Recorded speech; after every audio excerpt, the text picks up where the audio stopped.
¿Alguna vez te has acercado a comulgar sin haber confesado tus pecados?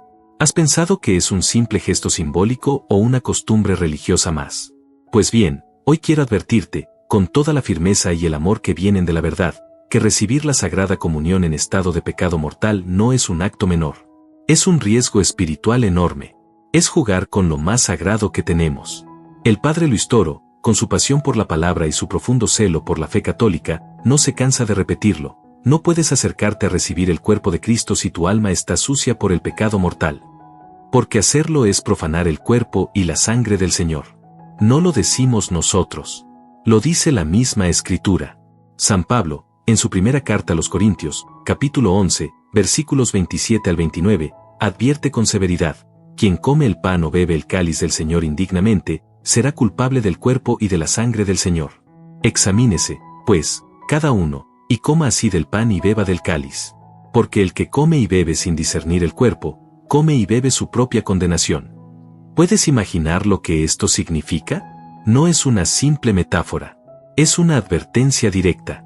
Si te acercas al altar sin haber confesado esos pecados graves que aún arrastras en tu conciencia, no solo estás desobedeciendo a la Iglesia, estás atrayendo juicio sobre ti mismo. Muchos católicos han caído en una rutina peligrosa.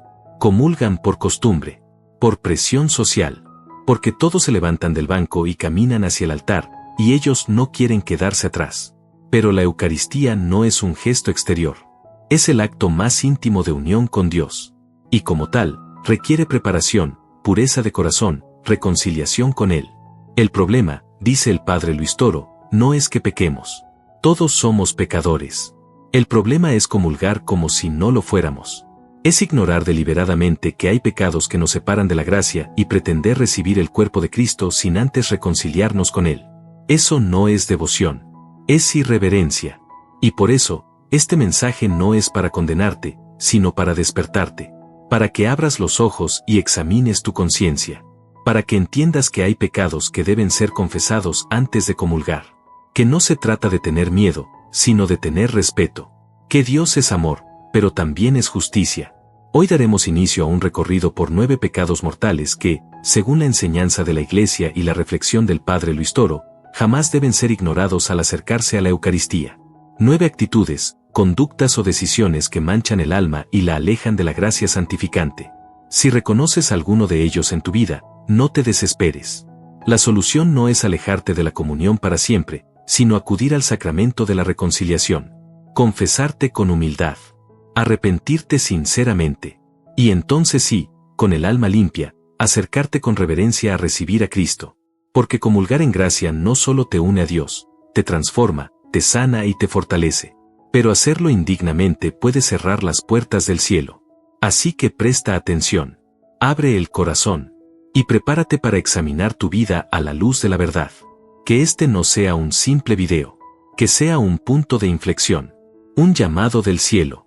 Una voz que te invita a volver al amor que salva. Pecado 1. La blasfemia contra Dios. Entre todos los pecados que pueden manchar el alma del hombre, hay uno que hiere directamente el corazón de Dios, la blasfemia. Y sin embargo, en nuestros días, este pecado parece haber perdido su gravedad ante los ojos del mundo. Se ha normalizado tanto, que muchos lo cometen sin siquiera darse cuenta. Pero que el mundo lo banalice no significa que Dios lo tolere. El Padre Luis Toro, fiel defensor de la sana doctrina, lo ha señalado repetidas veces en sus enseñanzas: quien blasfema contra Dios, contra la Virgen, contra lo sagrado, no puede acercarse a la Eucaristía sin confesar ese pecado. Porque ha ofendido directamente al autor de la vida. ¿Pero qué es exactamente la blasfemia? Es una palabra, gesto o actitud que insulta, desprecia o ridiculiza a Dios, a la Virgen María, a los santos, a los sacramentos o a lo sagrado en general. A veces se expresa con maldiciones, otras con burlas, sarcasmos, chistes obscenos o hasta con actos deliberadamente profanadores. Sea cual sea su forma, la blasfemia es una manifestación de rebeldía profunda, una herida directa al nombre santo del Señor. La Sagrada Escritura es clara al respecto. En el libro del Éxodo 20,7, el segundo mandamiento nos dice: no tomarás el nombre del Señor tu Dios en vano, porque el Señor no dejará sin castigo al que tome su nombre en vano. Y en el Evangelio según San Marcos 3,29, Jesús mismo afirma: el que blasfeme contra el Espíritu Santo no tendrá perdón jamás, es culpable de pecado eterno. ¿Te das cuenta del peso de estas palabras? No estamos hablando de un simple error verbal o de una reacción impulsiva.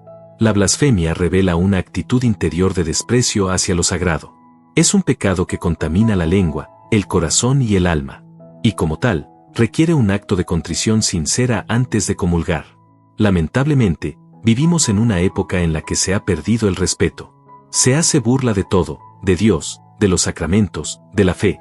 En redes sociales, en películas, en conversaciones cotidianas, se escucha el nombre de Dios utilizado como muletilla, como grosería, como objeto de burla. Y lo más preocupante es que muchos católicos participan de estas conversaciones sin corregir, sin alejarse, o peor aún, imitando esas mismas actitudes. El padre Luis Toro advierte: cuando blasfemas, estás profanando el nombre que es sobre todo nombre. Y si lo haces, ¿cómo puedes luego presentarte a recibir el cuerpo de Cristo como si nada hubiera pasado? Eso es una contradicción espiritual. Es una falta gravísima. No es necesario gritarle a Dios para blasfemar. A veces, lo hacemos con indiferencia, con sarcasmo, con esa costumbre dañina de decir, Dios mío, a cada rato sin pensar. O peor aún, cuando en momentos de ira se lanza una maldición, se culpa a Dios por los males, o se profiere una grosería usando su nombre. Incluso hay quienes dicen, estoy enojado con Dios, y aunque esto puede ser expresión de dolor humano, debe manejarse con humildad. Porque cuando se transforma en un discurso arrogante, lleno de acusación contra el Creador, se convierte en una forma velada de blasfemia. Y no olvidemos una forma aún más peligrosa, la blasfemia contra el Espíritu Santo. Jesús dijo que este pecado no tiene perdón. ¿Por qué? Porque se refiere a rechazar deliberadamente la acción salvadora de Dios, cerrarse voluntariamente a su gracia, negar su poder de perdonar y transformar. Hay almas que, por orgullo, no aceptan el perdón de Dios, que se burlan de lo santo, que ven el bien y lo llaman mal, que escuchan la voz de la conciencia y deciden apagarla. Esto es una forma de blasfemia espiritual, no con los labios, sino con el corazón endurecido. ¿Has caído alguna vez en este pecado? Quizás fue sin intención, quizás por costumbre, quizás en un momento de ira o dolor. Pero eso no lo hace menos grave. Y por eso, si has blasfemado de alguna manera, con palabras, con burlas, con gestos o con actitudes de desprecio hacia lo sagrado, no puedes comulgar sin antes haber confesado sinceramente este pecado. La comunión no es una recompensa para los perfectos. Es alimento para los débiles. Pero para recibir ese alimento, el alma debe estar dispuesta, limpia, reconciliada. ¿Acaso comerías el pan más puro sobre un plato manchado de barro? ¿Le ofrecerías una copa de vino consagrado a alguien que tiene las manos cubiertas de suciedad? Así es tu alma cuando comulgas sin haber limpiado el pecado de la blasfemia. Pero la buena noticia es esta: Dios es misericordioso. Si confiesas con sinceridad, si te arrepientes con el corazón, Él perdona, Él restaura, Él sana. Por eso, el llamado de este capítulo no es a la culpa, sino al discernimiento y al arrepentimiento. Es tiempo de volver a tratar a Dios con reverencia, de cuidar lo que sale de nuestra boca, de apartarnos de los ambientes donde lo sagrado es ridiculizado, y de enseñar con nuestro ejemplo que el nombre de Dios es santo y digno de toda alabanza. En el próximo capítulo, hablaremos de otro pecado que muchos cometen sin darle importancia: faltar a la misa dominical sin una causa justa. Otro pecado mortal que debe ser confesado antes de comulgar. Pero antes de seguir, detente un momento. Piensa, ¿has usado el nombre de Dios en vano? ¿Te has burlado de lo santo? ¿Has permanecido en silencio cuando otros lo hicieron delante de ti? Si la respuesta es sí, entonces es hora de limpiar el alma. Porque el altar al que te acercas no es una ceremonia social. Es el banquete del Cordero. Y a ese banquete, se entra con vestiduras limpias. Pecado 2. Faltar a la misa dominical sin causa grave. Quizás uno de los pecados más subestimados por los católicos de hoy es este: no ir a misa los domingos y días de precepto, sin una razón grave que lo justifique. Muchos lo ven como un descuido menor, una omisión sin importancia. Otros creen que pueden reemplazar la misa con una oración personal, o que basta con creer en Dios desde casa. Pero esta mentalidad no es católica. Es peligrosa. Y, como enseña el padre Luis Toro, faltar voluntariamente a la Santa Misa es pecado mortal. ¿Por qué tan grave? Porque en la Eucaristía, celebrada cada domingo, se actualiza el sacrificio de Cristo en la cruz. Es el centro y el culmen de nuestra fe. No es solo una reunión ni un ritual vacío. Es el encuentro real, sacramental, con Jesús vivo y glorioso. Rechazar este encuentro es rechazar la fuente de vida. Es decirle Dios, no necesito tu alimento, no me importa tu sacrificio. El Catecismo de la Iglesia Católica, en el numeral 2181, es claro y directo. La Eucaristía del domingo fundamenta y confirma toda la práctica cristiana. Los fieles están obligados a participar en la Eucaristía los días de precepto. Quien deliberadamente falta a esta obligación comete un pecado grave. Y esta enseñanza se remonta al tercer mandamiento: acuérdate del día del sábado para santificarlo, Éxodo 20,8, que la Iglesia, desde los primeros tiempos, ha aplicado al domingo, día de la resurrección. El padre Luis Toro lo explica con pasión. Cuando tú faltas a misa sin un motivo serio, enfermedad, cuidado de un enfermo, trabajo verdaderamente necesario, estás desobedeciendo a Dios. No es solo que no pudiste, es que no quisiste. Y aquí es donde muchos se engañan. Se levantan tarde, se distraen con cosas del mundo, priorizan el ocio, el deporte, las compras, el descanso. ¿Y Dios? ¿Dónde queda aquel que entregó su vida en la cruz? ¿Dónde queda el respeto por su mandamiento? Algunos dicen, yo oro en mi casa, y Dios me escucha igual. Es verdad que Dios escucha siempre, pero Jesús no dijo, recuérdenme cada uno a su manera. Él dijo, hagan esto en memoria mía, Lucas 22,19. El mandato es claro, celebrar la Eucaristía, participar del sacrificio, escuchar la palabra, recibir su cuerpo. El domingo no es un día más, es el día del Señor. El día que le pertenece a Él. No por capricho, sino porque Él resucitó ese día para darte la vida eterna. Cada domingo que pasas sin ir a misa, cuando pudiste hacerlo, es un domingo en que le das la espalda a Cristo resucitado. Y aún más, cuando no vas a misa, no solo te haces daño a ti mismo, sino que privas a la comunidad de tu presencia, de tu fe, de tu testimonio. La misa no es un acto privado. Es una celebración comunitaria. La Iglesia es un cuerpo, y cuando uno de sus miembros se ausenta, todo el cuerpo lo siente. ¿Has faltado a misa por pereza? ¿Has antepuesto tus compromisos personales, tus deseos o tu comodidad, dejando a Dios en segundo plano? Entonces no puedes comulgar sin haber confesado antes este pecado. Porque presentarte a recibir la Eucaristía sin haber honrado el día del Señor, es incoherente. Es como alguien que no acude a la cena, pero luego exige el postre. Como quien ignora una invitación de amor, pero luego pretende recibir sus beneficios. Y ojo, la misa online o televisada no reemplaza la misa presencial. Solo es válida para quienes están imposibilitados de asistir físicamente por una causa grave. Si tú puedes caminar, viajar, moverte, pero eliges no hacerlo, estás faltando a un deber sagrado. El padre Luis Toro, en sus enseñanzas, ha comparado la misa con un pozo de agua en medio del desierto. ¿Qué haces si estás sediento y ves un pozo? Te acercas y bebes. Eso es la misa, un pozo de agua viva. Y muchos, por distracción o desgano, prefieren morir de sed antes que beber. No permitas que el enemigo te robe ese alimento. No caigas en la trampa de la indiferencia espiritual. Ir a misa no es una carga, es un privilegio. Es el mayor honor que tenemos como cristianos. Y si por algún tiempo te alejaste, si has pasado domingos sin acudir al altar, no te desesperes. Pero no sigas igual. Confiesa. Reconcilia tu alma con Dios. Y vuelve con alegría a su casa. En el próximo capítulo, hablaremos de otro pecado que se ha vuelto común en nuestra sociedad: tener relaciones sexuales fuera del matrimonio. Un acto que muchos han normalizado, pero que sigue siendo, a los ojos de Dios, un pecado grave que impide comulgar dignamente. Vivimos en tiempos donde la pureza ha sido desplazada por el placer inmediato. Donde el mundo aplaude la libertad sin responsabilidad y normaliza lo que la palabra de Dios sigue llamando pecado. Uno de los errores más comunes y peligrosos que se han instalado en la conciencia de muchos católicos es creer que tener relaciones sexuales fuera del matrimonio no es pecado. Pero lo es.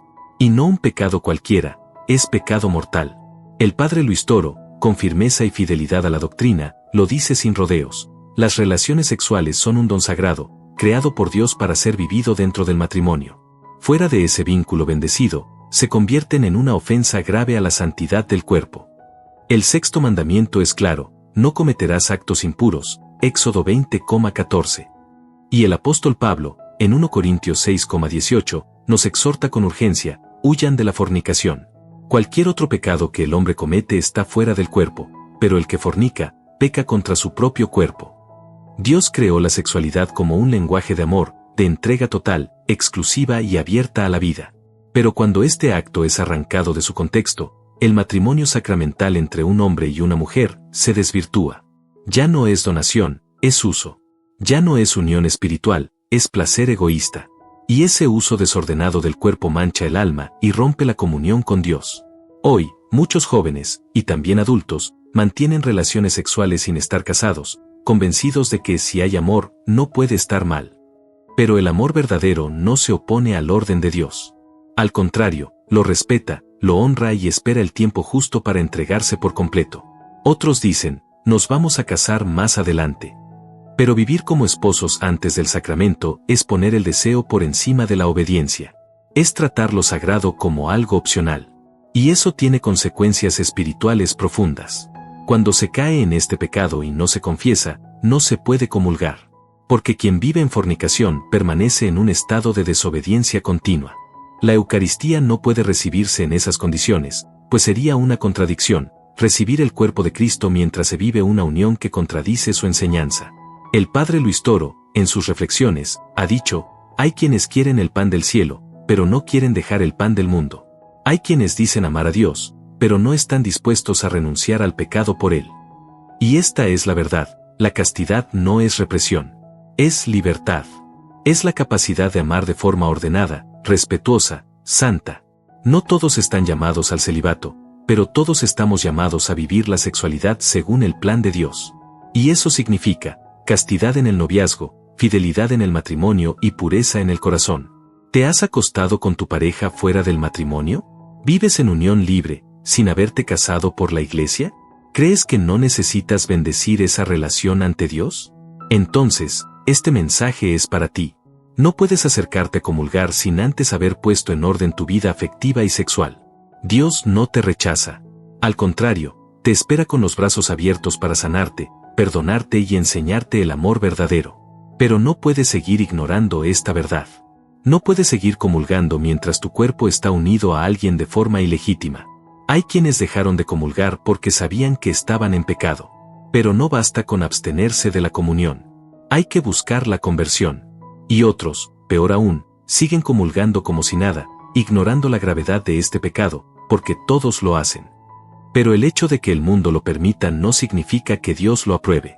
En el próximo capítulo, hablaremos de un pecado que, aunque oculto, se ha vuelto una cadena para millones, la pornografía y la masturbación. Dos hábitos destructivos que manchan la mente, esclavizan el alma y hacen indigno el corazón para recibir a Cristo. En un mundo saturado de imágenes, accesos rápidos y estímulos visuales, hay un pecado silencioso que se ha arraigado profundamente en la vida de millones, incluyendo muchos católicos, el consumo de pornografía y la masturbación. Son pecados que se esconden, que se justifican, que se normalizan, pero a los ojos de Dios, siguen siendo graves. Y como enseña el padre Luis Toro, quien los comete no puede comulgar sin confesarlos antes. El problema no es solo moral, es espiritual. El alma que cae en estos hábitos se encierra en sí misma. Se aleja del amor verdadero. Se convierte en esclava de un placer que no edifica, que no une, que no da vida. Porque la pornografía cosifica al ser humano, lo reduce a un objeto de uso y destruye la mirada pura con la que Dios nos enseñó a ver a los demás. El Catecismo de la Iglesia Católica, en el número 2354, no deja lugar a dudas. La pornografía consiste en sacar actos sexuales reales o simulados de la intimidad de los protagonistas, para exhibirlos ante terceros. Lesiona gravemente la dignidad de quienes se prestan a ella. Constituye una falta grave.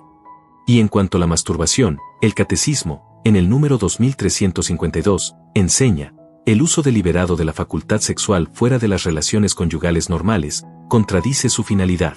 Es un acto intrínseca y gravemente desordenado.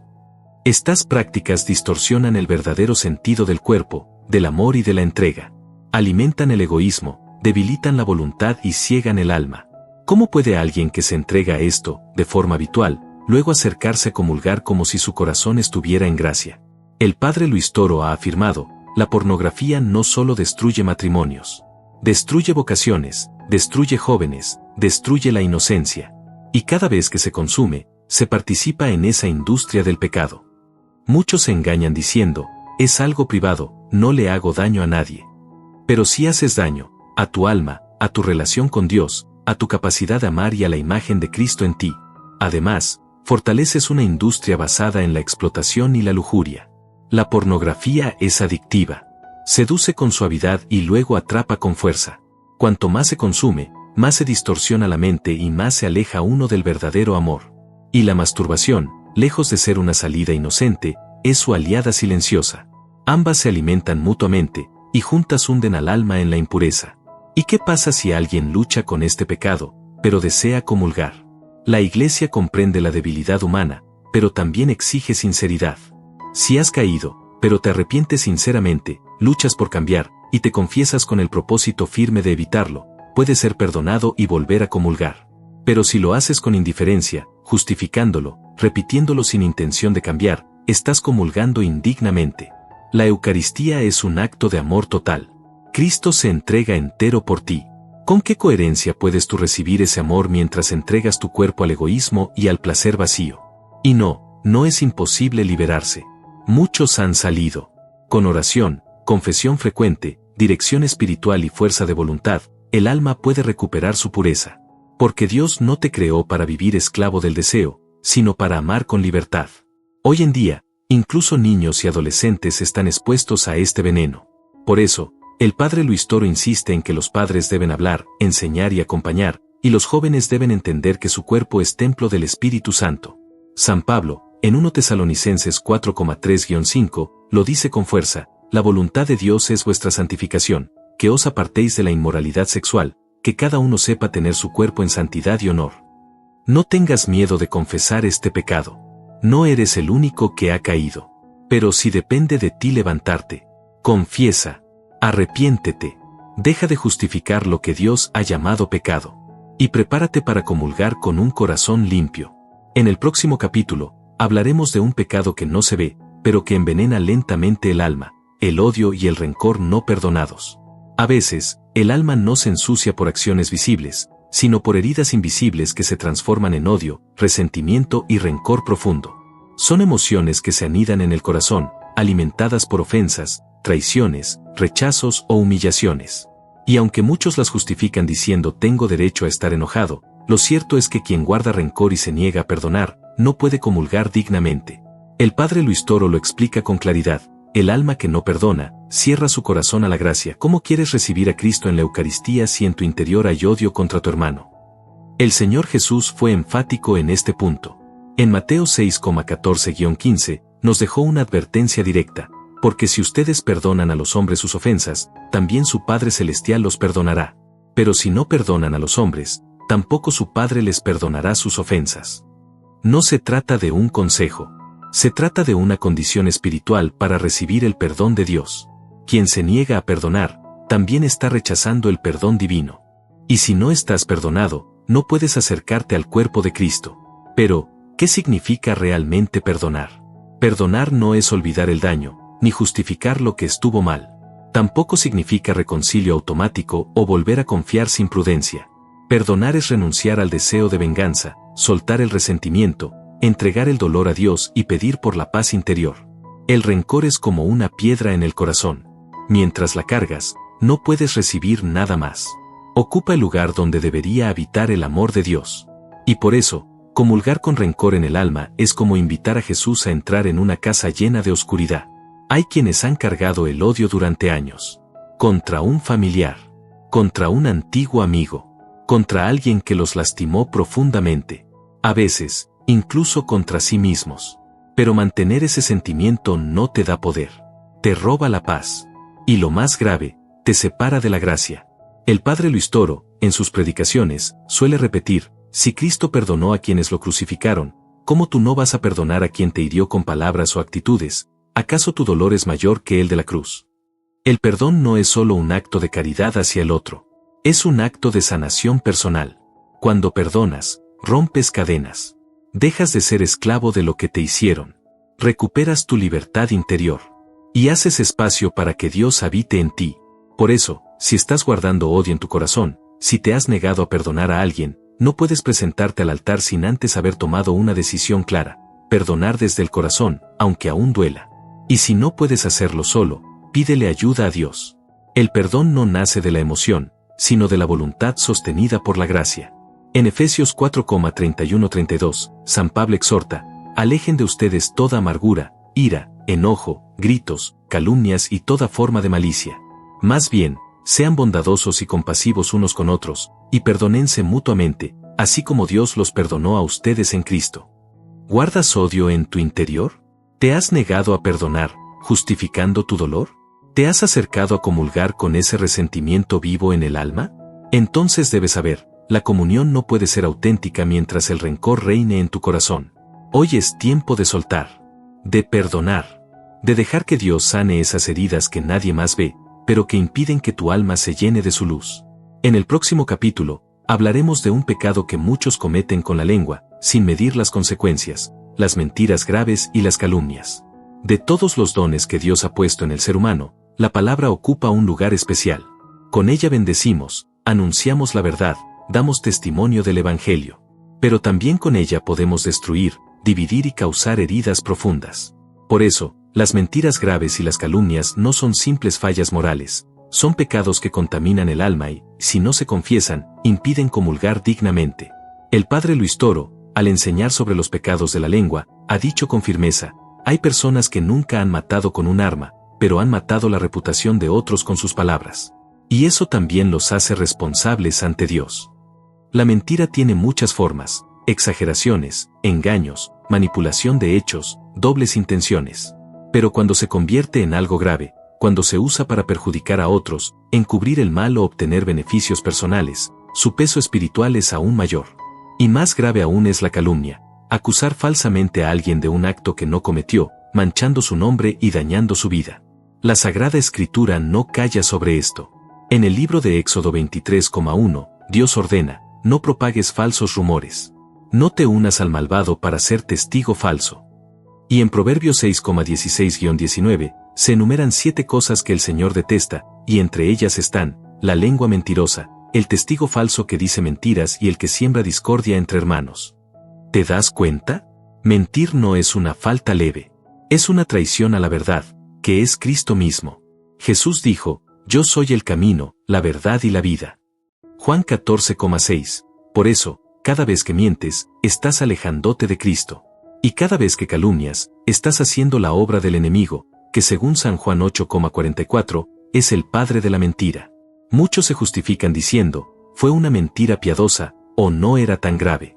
Pero si tu palabra causó daño, confusión, desconfianza o injusticia, debes reconocer que no estás en condiciones de recibir la Eucaristía sin haberte confesado antes. El padre Luis Toro lo advierte con claridad: cuando tu lengua hiere, no es a los demás a quienes más dañas, es a tu alma. Porque ensucias con tus palabras el templo donde Cristo quiere habitar. Y hay otra forma sutil pero destructiva de mentir: el chisme o murmuración. Hablar mal del otro a sus espaldas. Repetir rumores sin confirmar. Contar verdades para humillar, no para edificar. Todo esto nace del orgullo, de la envidia o de la soberbia, y termina alejándonos de la gracia. Antes de comulgar, el cristiano debe examinar su conciencia y preguntarse: ¿he mentido de manera deliberada? ¿He dañado la reputación de alguien? ¿He calumniado, chismeado, o guardado silencio ante una injusticia por comodidad? Si la respuesta es sí, debes acudir al sacramento de la confesión con arrepentimiento sincero. No puedes recibir al Verbo hecho carne, si tu palabra ha sido instrumento de mentira. Y si has sido víctima de calumnia, también hay una enseñanza: perdona. Porque la lengua que hiere será juzgada, y Dios ve lo que nadie más ve. Recuerda, la comunión es un encuentro de verdad. No puedes recibir a Jesús en la hostia si en tu boca habita la falsedad. El cristiano está llamado a ser testigo de la verdad, incluso cuando eso le cueste. En el próximo capítulo, hablaremos de un pecado que atenta contra el valor más sagrado, el don de la vida. Nos referimos al aborto y al apoyo consciente a su práctica. Entre todos los pecados que claman al cielo, hay uno que hiere directamente el corazón de Dios y atenta contra el mayor don que Él ha dado al ser humano, la vida. Ese pecado es el aborto, y no solo su práctica, sino también su defensa, su promoción y su justificación. El padre Luis Toro, apasionado defensor de la verdad y la vida, ha enseñado con claridad: el aborto es asesinato. No importa el nombre que le pongan. No importa si lo permiten las leyes humanas. A los ojos de Dios, sigue siendo una grave ofensa contra la vida y contra el Creador. La vida humana comienza en el momento de la concepción. Así lo enseña la ciencia y lo confirma la fe. Desde ese instante, hay una persona única e irrepetible, formada a imagen y semejanza de Dios. El Salmo 139,13-16 lo expresa con ternura y poder. Tú formaste mis entrañas, me tejiste en el vientre de mi madre. Mis huesos no se te ocultaban, cuando en lo oculto era yo formado. Cada vida que es interrumpida deliberadamente en el seno materno es una tragedia espiritual. Es un grito silenciado. Es una vocación que no se cumple, una historia que se apaga antes de empezar. Y quien comete, consciente o promueve este acto, rompe radicalmente la comunión con Dios. Algunos dicen, es mi cuerpo, mi decisión. Pero el hijo en el vientre no es parte del cuerpo de la madre. Es otro ser humano, con ADN propio, con corazón, con alma. Matarlo no es un acto de libertad. Es una injusticia. Otros justifican, fue por una situación difícil. Sí, hay contextos de dolor, depresión, de abandono. Pero ninguna situación justifica eliminar a un inocente. La Iglesia, como madre, comprende el dolor de muchas mujeres que han caído en este pecado. Pero también afirma con fuerza, no se puede comulgar mientras no haya verdadero arrepentimiento y confesión. Y no solo peca quien realiza el aborto. También comete pecado grave, quien lo financia, quien lo recomienda, quien vota por leyes que lo promueven, quien guarda silencio por conveniencia, quien afirma que es un derecho. San Juan Pablo II, en su encíclica Evangelium Vitae, fue contundente: el aborto directo, es decir, querido como fin o como medio, constituye siempre un desorden moral grave. El padre Luis Toro lo enseña con fuerza profética: no se puede comulgar con Cristo, que es la vida, si en el corazón se ha justificado la cultura de la muerte. Y esto es importante decirlo, la confesión puede sanar este pecado. Dios nunca rechaza a quien se arrepiente sinceramente. Muchas mujeres y hombres han encontrado paz tras confesar esta herida, recibiendo el perdón divino y comprometiéndose con la defensa de la vida. El pecado del aborto deja una marca profunda. Pero el amor de Dios es más fuerte que cualquier culpa. Lo que no puede seguir ocurriendo es que personas que defienden públicamente el aborto se acerquen al altar como si nada. Eso es escándalo. Eso es profanación. ¿Y tú, has apoyado de alguna forma esta práctica? ¿Has votado, hablado o actuado en su favor? Entonces no puedes comulgar sin primero reconocer tu error, pedir perdón y renunciar con claridad a esa postura. Recuerda, cada hostia consagrada que recibes es Jesús mismo, el autor de la vida. No puedes recibirlo mientras en tu conciencia justificas la muerte del inocente. En el próximo capítulo, abordaremos otro pecado sutil pero devastador: la participación en prácticas ocultas y supersticiones. Vivimos en una época en la que muchos, buscando respuestas rápidas o soluciones fáciles a sus problemas, terminan cayendo en prácticas espirituales contrarias a la fe cristiana.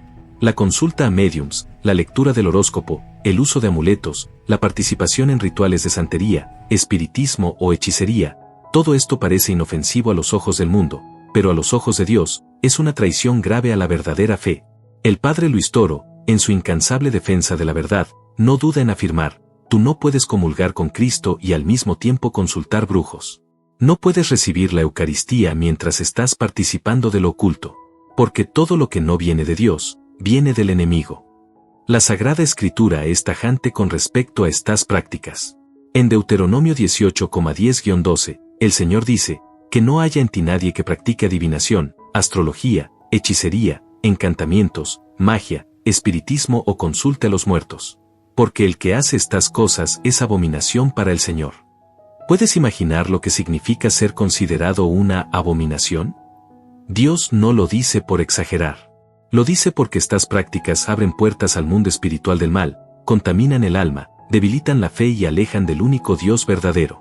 Algunos lo hacen por ignorancia, otros, por desesperación, pero muchos más lo hacen por costumbre, porque la abuela lo hacía, porque funciona, porque no tiene nada de malo.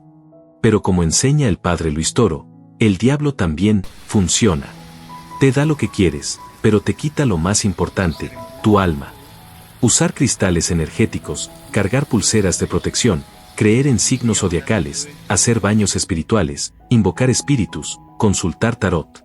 Todo esto, aunque se vista de misticismo, es incompatible con la fe católica. Y quien participa en ello, aún ocasionalmente, comete pecado grave y no debe comulgar sin antes haberse arrepentido y confesado. ¿Sabías que incluso creer en supersticiones comunes, como tocar madera, evitar pasar debajo de escaleras, cargar amuletos de suerte, también refleja una falta de confianza en Dios?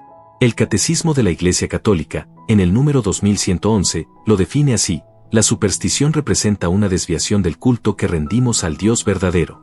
Atribuye una importancia mágica a ciertas prácticas legítimas o necesarias. Y esto es lo más grave: cuando buscas ayuda espiritual fuera de Dios, estás declarando, en lo profundo de tu corazón, que no confías plenamente en Él. El padre Luis Toro lo dice sin rodeos: no se puede servir a dos señores. O confías en el Señor, o confías en el ocultismo. Pero no puedes hacer ambas cosas y luego comulgar como si estuvieras en gracia. ¿Has participado en alguna de estas prácticas? ¿Has consultado a algún brujo, chamán o curandero? ¿Has usado símbolos esotéricos o supersticiosos buscando protección? Si la respuesta es sí, debes reconocerlo como lo que es: pecado grave. Y debes romper con esas prácticas, confesarte sinceramente y renunciar a todo lo que no viene de Dios. Incluso si fue hace años. Incluso si lo hiciste por curiosidad. Porque comulgar sin haber dejado atrás estas prácticas es profanar el sacramento. La Eucaristía es comunión con el Dios vivo, no un rito mágico más en tu lista de supersticiones. Cristo no necesita ayuda de velas milagrosas, de oraciones mezcladas con santería, ni de amuletos. Él es suficiente. Él es el único camino, la única verdad, la única protección. En el próximo capítulo, hablaremos de un pecado menos comentado, pero igualmente mortal: la omisión del bien pudiendo hacerlo. Cuando hablamos de pecado, solemos pensar en lo que hacemos: mentir, robar, ofender, calumniar. Pero pocas veces reflexionamos sobre el mal que cometemos por lo que dejamos de hacer. Y sin embargo, la omisión del bien cuando podemos hacerlo es también un pecado grave a los ojos de Dios. El padre Luis Toro lo explica así: el juicio de Dios no será solo por nuestras malas acciones, sino también por todo el bien que pudimos hacer y no hicimos. El que sabe hacer el bien y no lo hace, ya está pecando. Esta enseñanza está directamente en la palabra de Dios. En Santiago 4,17 leemos: el que sabe hacer el bien y no lo hace, comete pecado. Muchos católicos creen que están en gracia porque no hacen nada malo. No roban, no matan, no adulteran. Pero también no ayudan, no corrigen, no se involucran, no se comprometen, no denuncian la injusticia. Se han acomodado a una vida tibia, pasiva, cómoda. Y el Evangelio no llama a ser espectadores. Llama a ser luz, a ser sal, a ser levadura. Jesús lo dejó claro en la parábola del juicio final, en Mateo 25,31-46. No condena a los que hicieron cosas horribles, sino a los que no hicieron lo que debían. Tuve hambre y no me diste de comer, tuve sed y no me diste de beber, estuve desnudo y no me vestiste, no hicieron nada. Y eso bastó para perder la gracia. La omisión tiene muchas formas: callar cuando ves una injusticia, ignorar al necesitado cuando puedes ayudar, negarte a defender la verdad por miedo al que dirán, ver a alguien caer en el pecado y no advertirlo, saber que un alma se está perdiendo y no orar por ella, estar rodeado de oportunidades de amar, servir, evangelizar y seguir en la indiferencia. El padre Luis Toro lo dice con firmeza: Dios no te va a juzgar por lo que hicieron otros, pero sí te va a juzgar por todo el bien que pusiste en segundo plano, por miedo, pereza o egoísmo. ¿Has tenido la oportunidad de ayudar y miraste hacia otro lado? ¿Has sido testigo del sufrimiento de alguien y preferiste tu comodidad?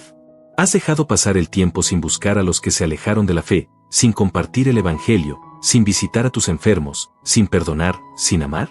Entonces, aunque no hayas hecho el mal, te has vuelto cómplice por omisión. Y si estás en esa actitud de tibieza, no puedes acercarte a comulgar sin haber examinado tu conciencia, confesado tu indiferencia y decidido cambiar. No basta con evitar el mal. Hay que comprometerse con el bien. Y más aún, si has recibido a Cristo en la comunión una y otra vez, y sigues viviendo para ti mismo, sin dar fruto, sin involucrarte, sin amar al prójimo con hechos. ¿De qué sirve esa comunión? Jesús nos lo advirtió: a todo el que se le dio mucho, se le exigirá mucho más. Lucas 12,48. Cada misa, cada Eucaristía, cada gracia recibida, es una responsabilidad. El cristiano no puede vivir adormecido, mientras el mundo sufre, mientras tantos necesitan una palabra, una ayuda, una presencia, una oración. No seas como el sacerdote o el levita que vieron al herido en el camino y pasaron de largo. Sé como el buen samaritano. No ignores el bien que puedes hacer hoy. A lo largo de este camino hemos descubierto una verdad clara y contundente: comulgar no es un acto automático ni una costumbre superficial. Es un encuentro sagrado con el Dios vivo. Y ese encuentro requiere preparación, limpieza del alma, conciencia clara de lo que significa recibir el cuerpo y la sangre de Cristo. El padre Luis Toro, fiel a la doctrina y al Evangelio, lo repite con fuerza: quien comulga en pecado mortal, en lugar de recibir bendición, atrae juicio sobre sí mismo. No es una advertencia simbólica, es una realidad espiritual. San Pablo, en 1 Corintios 11,27-29, no suaviza sus palabras: el que come el pan o bebe el cáliz del Señor indignamente, será culpable del cuerpo y de la sangre del Señor, come y bebe su propia condenación. ¿Qué significa comulgar indignamente? Significa acercarse al altar con el alma manchada por pecados graves no confesados. Significa pretender recibir al santo mientras se vive en contradicción con su enseñanza. No basta con sentirse bien. Es necesario estar en gracia. Hemos recorrido 9 pecados que, si no han sido llevados al confesionario con arrepentimiento sincero, impiden la comunión verdadera: la blasfemia contra Dios, faltar a la misa dominical sin causa grave, relaciones sexuales fuera del matrimonio, pornografía y masturbación, odio y rencor no perdonados, mentiras graves y calumnias, aborto y apoyo al aborto, prácticas ocultas y supersticiones, omisión del bien pudiendo hacerlo. ¿Te has reconocido en alguno de ellos? ¿Has venido comulgando sin confesar estos pecados? ¿Has minimizado su gravedad, confiando en la misericordia sin querer cambiar de vida? Entonces este mensaje es para ti: no pongas tu alma en riesgo. No profanes el altar con indiferencia. No uses la comunión como un hábito vacío. Dios es misericordioso, sí, pero también es justo, y no puede ser burlado. La Iglesia no excluye a los pecadores. Al contrario, los invita constantemente a la conversión. Pero la conversión exige un paso concreto: confesión, arrepentimiento y propósito de enmienda. No tengas miedo de acercarte al sacramento de la reconciliación. No temas reconocer tu pecado, porque solo el alma que se humilla ante Dios puede levantarse fortalecida y digna para recibirlo. No comulgues por presión social. No comulgues por rutina. No comulgues si sabes que no estás preparado. Hazlo solo cuando tu conciencia, iluminada por la verdad, te diga que estás en paz con Dios. Porque la Eucaristía no es un símbolo. Es Jesucristo vivo. Es su cuerpo. Es su sangre. Y nadie puede recibirlo sin antes abrirle el corazón con sinceridad. A partir de hoy, que tus comuniones no sean automáticas, sino conscientes. No te acerques al altar sin haber pasado primero por el tribunal de la misericordia, el confesionario. El alma vale más que cualquier apariencia, más que cualquier costumbre, más que cualquier opinión. No pongas tu alma en riesgo, porque de nada sirve ganar la apariencia si pierdes la eternidad.